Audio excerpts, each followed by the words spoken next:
According to John chapter 5. After these things there was a festival of the Jews, and Jesus went up to Jerusalem. Now in Jerusalem at the sheep gate there is a pool designated in Hebrew Bethsatha, with 5 colonnades. In these a multitude of the sick, blind, lame, and those with withered members was lying down. But a certain man was there who had been in his sickness for 38 years.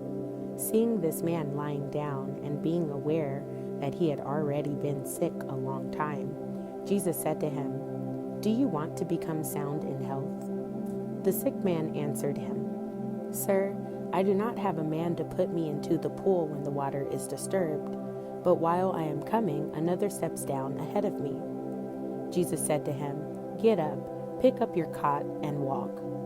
With that, the man immediately became sound in health, and he picked up his cot and began to walk.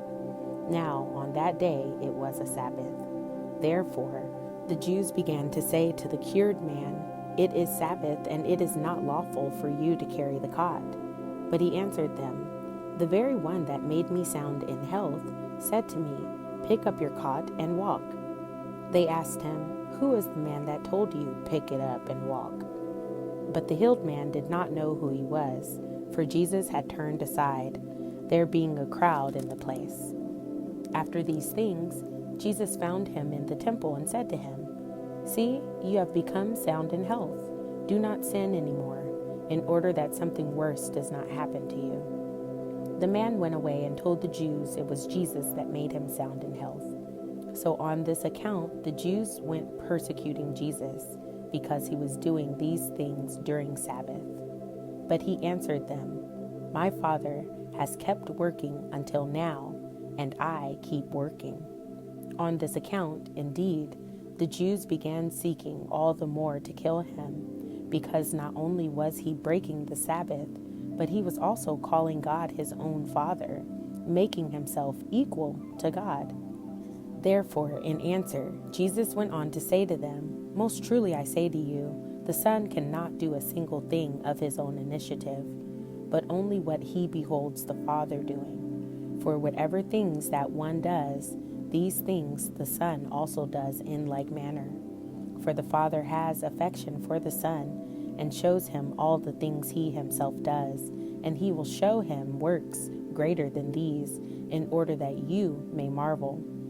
For just as the Father raises the dead up and makes them alive, so the Son also makes those alive whom he wants to. For the Father judges no one at all, but he has committed all the judging to the Son, in order that all may honor the Son just as they honor the Father. He that does not honor the Son does not honor the Father who sent him. Most truly I say to you, he that hears my word and believes him that sent me has everlasting life, and he does not come into judgment, but has passed over from death to life. Most truly I say to you, the hour is coming, and it is now, when the dead will hear the voice of the Son of God, and those who have given heed will live. For just as the Father has life in himself, so he has granted also to the Son to have life in himself. And he has given him authority to do judging, because Son of Man he is.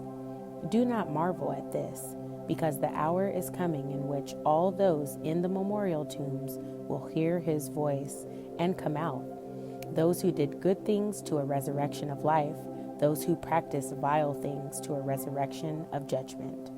I cannot do a single thing of my own initiative. Just as I hear, I judge, and the judgment that I render is righteous, because I seek not my own will, but the will of him that sent me. If I alone bear witness about myself, my witness is not true. There is another that bears witness about me, and I know that the witness which he bears about me is true. You have dispatched men to John, and he has borne witness to the truth. However, I do not accept the witness from man, but I say these things that you may be saved. That man was a burning and shining lamp, and you, for a short time, were willing to rejoice greatly in his light.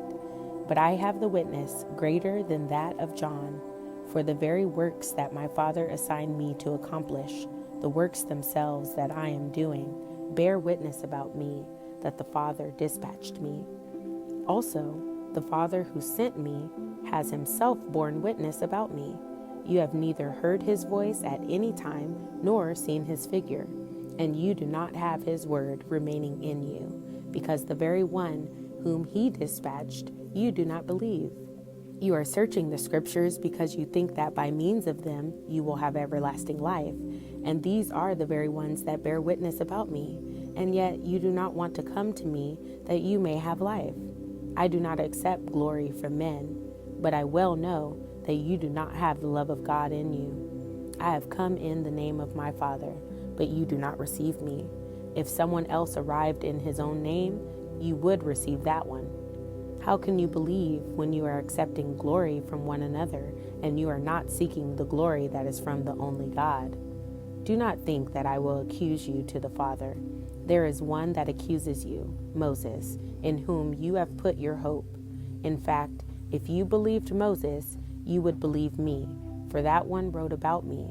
But if you do not believe the writings of that one, how will you believe my sayings?